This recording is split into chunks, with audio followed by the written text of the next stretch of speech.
ঈসা আলাইহিস সালাম দাজ্জালকে মারার পরে আরেকটা প্রজাতি বের হবে, এর নাম ইয়াজুজ আর মাজুজ। নাম শুনেছেন?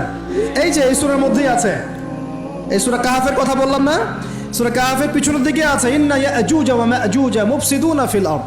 যুলকারনাইন বাদশার কথা পড়বেন, তিনি এই যে দেয়াল নির্মাণ করে দিয়েছিলেন লোহা এবং তামা দিয়ে, মনে আছে, পড়েছেন? আচ্ছা, এই ইয়াজুজ আর মাজুজ যখন বের হবে পৃথিবীর পানি খেয়ে শেষ করে ফেলে দিবে একেবারে। এর এত বেশি হিংস্র হবে যে এদের সাথে লড়াই করার মতো ক্ষমতা কোনো মানুষেরই থাকবে না, এমনকি ঈসা আলাইহিস সালামেরও নয়। ঈসা আলাইহিস সালাম তুর পাহাড়ে চলে যাবেন মুসলিমদেরকে নিয়ে, তুর পাহাড়ের ভিতরে মুসলিমরা সেখানে লুকিয়ে থাকবে, পৃথিবীর মেসাকার অবস্থা হয়ে যাবে, পৃথিবীর পানি খেয়ে শেষ করে ফেলে দিবে একদম হিংস্র প্রজাতি। তখন ঈসা আলাইহিস সালাম আল্লাহর কাছে দোয়া করবেন, আল্লাহ এই বিভৎস এই জাতিকে ধ্বংস করো। আল্লাহ রাব্বুল আলামিন তখন ওই ইয়াজুজ আর মাজুজের এই কাঁধে, ঠিক কাঁধের মাঝখানে একটা ভাইরাস জন্ম দিবেন। কি জন্ম দিবেন? ওই যে বলি না মহামারীর ভাইরাস, অমুক ভাইরাস তমুক ভাইরাস, এই ভাইরাস আরও সামনে আছে বাকি এখন। ওই ভাইরাসে, ওই পোকায়, ওই ব্যাকটেরিয়া বা যেটাই হোক আল্লাহ পাক যাই দিবেন, এতে করে ইয়াজুজ আর মাজুজের পুরো প্রজাতি ধপ ধপ ধপ করে মারা যাবে। মানে এটা ছোঁয়াচে রোগ হবে। কি রোগ হবে? ছোঁয়াচে। ঠিক যেমন আমরা একটু করোনা দেখলাম না, একজন থেকে আরেকজন, একজন থেকে আরেকজন, এরকম জিনিস চলবে আরো বিশ্বে। আর এখনকার নতুন রিসার্চ হচ্ছে ওই সাইবেরিয়া অঞ্চলের যে বরফগুলো আছে না, ওর নিচে এই 1 লাখ বছর, 1.5 লাখ বছর, 2 লাখ বছর আগের ভাইরাসগুলো নতুন করে জায়গা শুরু করেছে এখন। হ্যাঁ, এগুলো বিজ্ঞানীরা বলছেন যে এগুলো আবার কোন দিন জানি পৃথিবীতে আত্মপ্রকাশ করা শুরু হয়। সব কিছুই ঘটবে। বিশ্বটার খুব রহস্য আছে, বিশ্বটার অনেক রহস্য আছে।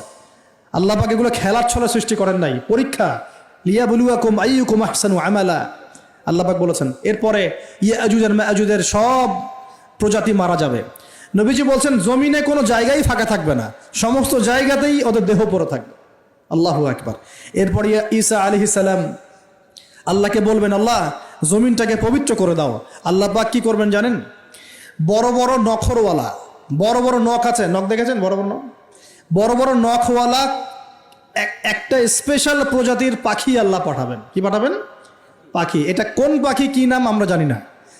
ঠিক এরকম করে এই এক শ্রেণীর পাখি আল্লাহ পাঠাবেন যাদের নখগুলো খুব বড় বড় হবে, বিশাল বিশাল নখ। এই নখগুলো দিয়ে তারা দেহগুলোকে উঠাবে, উঠিয়ে নিয়ে কোথায় যে ফেলে দেবে আল্লাহ ভালো জানেন। সুবহানাল্লাহ, আল্লাহু আকবার। আল্লাহ পাক বিশ্বে কত কি বাকি রেখেছেন এখন। এরপরে আল্লাহ পাক কি করবেন জানেন? আল্লাহ পাক বৃষ্টি বর্ষণ করবেন। এত বেশি বৃষ্টি হবে, এত বৃষ্টি হবে, জমিন ধুয়ে পরিষ্কার হয়ে যাবে। হাদিসে আসছে জমিন একদম চকচক করবে, জমিটা পরিষ্কার হয়ে চকচক করতে থাকবে। এরপরে কারণ ওই ভাইরাস তো ধুইতে হবে না, ভাইরাসকে ধুয়ে সাফ করতে হবে। তারপরে ঈসা আলাইহিস সালামের সময়ে বলা হচ্ছে, তার সময়ে একটা ডালিম, ডালিম দেখেছেন কিনা? আনার ডালিম, এই ডালিমের যে খোসা হয় না, এই ডালিমের খোসার নিচে একটা পুরো পরিবার আশ্রয় নিতে পারবে। কি বুঝলেন? এত বড় বড় ফল হবে, এত বরকত হবে জমিনের মধ্যে। কখন বরকত হয়? যখন একটা জনপদের অধিবাসীরা আল্লাহর সামনে আত্মসমর্পণ করে, তখন আল্লাহ বরকত দেন। আমরা কি আত্মসমর্পণ করছি? এই জন্যই তো অর্থনৈতিক মন্দা চলছে। এমনি এমনি নাকি? সুদ খাচ্ছেন, দিব্যি ঘুষ খাচ্ছেন, দুর্নীতি করছেন, জেনা করছেন, মানুষের সম্পদ আত্মসাৎ করছেন, মাপে কম দিচ্ছেন, আবার নামাজও পড়ছেন, মাশাআল্লাহ। তো বরকত কোত্থেকে আসবে? তো বরকত কখন আসে? যখন একটা কওম আল্লাহর সামনে সম্পূর্ণ আত্মসমর্পণ করে। একটা ডালিম হবে, এটা রূপকথা নয়, এগুলা গাল গল্প বলছি না। এই প্রতিটা কথা আল্লাহ পাকের ওহী থেকে আসছে, এর একটা কথা মিথ্যা হবে না ইনশাআল্লাহ তাআলা। বিশ্ববাসীরা দেখবে একটা ডালিমের নিচে একটা পরিবার আশ্রয় নিতে পারবে। এত স্পেসিফিকলি বলা হয়েছে হাদিসগুলোতে।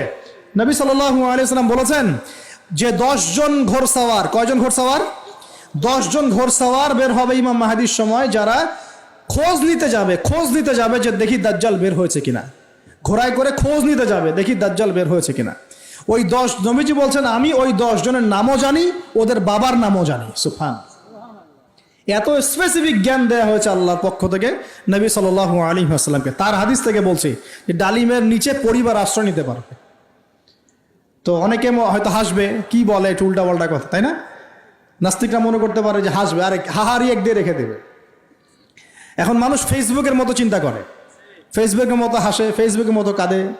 মানুষ এখন রোবটিক হয়ে গেছে। ঠিক আছে, আচ্ছা। তো এরপর কি?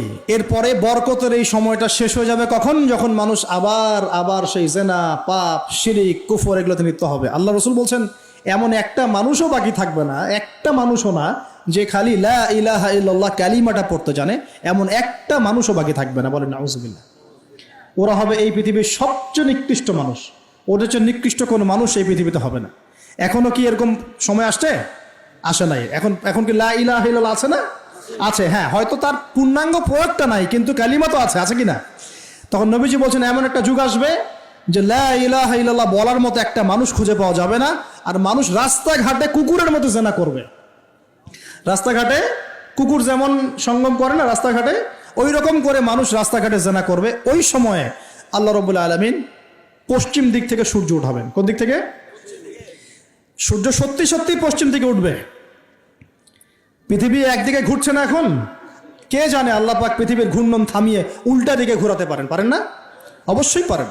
আল্লাহ পাকের জন্য এটা খালি বলা, কুন ফায়াকুন, হও হয়ে যাও, ব্যাস ব্যাস। আমি কয়েকদিন আগে রিপোর্ট দেখেছি, পৃথিবীর নিচে কিন্তু আগুনের স্তর আছে, জানেন তো? পৃথিবীর নিচে আগ্নেয়গিরিগুলো আছে। পৃথিবীর ভিতরেও একটা ঘূর্ণন হয়, সেই ঘূর্ণনের দিক পরিবর্তন হচ্ছে দিন দিন, এমনটা রিপোর্ট এসেছে। দেখেন, আপনি ইন্টারনেট ঘাটাঘাটি করেন, দেখেন। আর অনেকে রিপোর্ট করছে যে পৃথিবী আগে যে গতিতে ঘুরতো, এখন পৃথিবীর ঘূর্ণন গতি একটু বেড়ে গেছে। দেখেন রিপোর্ট, দেখেন। ঘূর্ণন গতি বেড়ে যাওয়ার মানে হচ্ছে টাইম দ্রুত পাস করবে।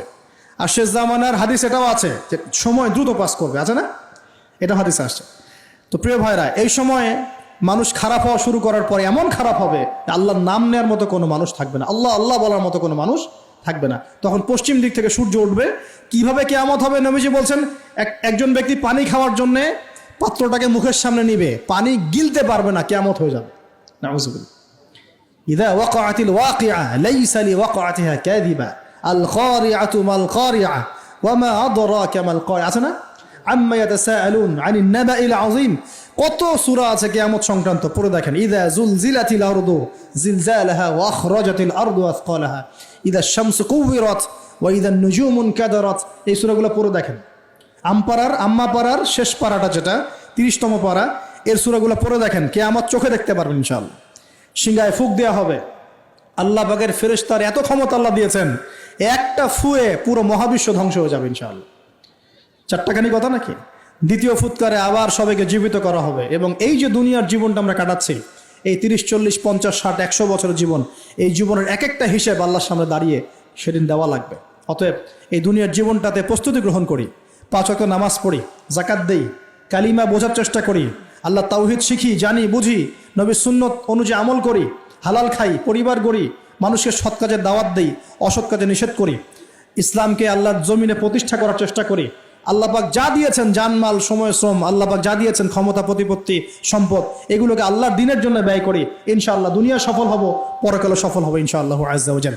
আল্লাহ পাক আমাদের সবাইকে সমকালীন ফিতনাগুলো সম্পর্কে সচেতন থাকার তৌফিক দান করুন, এবং এই রমজান, আসন্ন রমজানে পরিপূর্ণরূপে ইবাদত করার তৌফিক দান করুন, এবং এই ইবাদত এবং শিক্ষাগুলোকে সারা বছর ধরে রাখার তৌফিক দান করুন, এবং জামানা সম্পর্কে সচেতন থেকে আগামী দিনে যা হবে সেভাবে পদক্ষেপ নেওয়ার তৌফিক আল্লাহ পাক দান করুন। আমিন।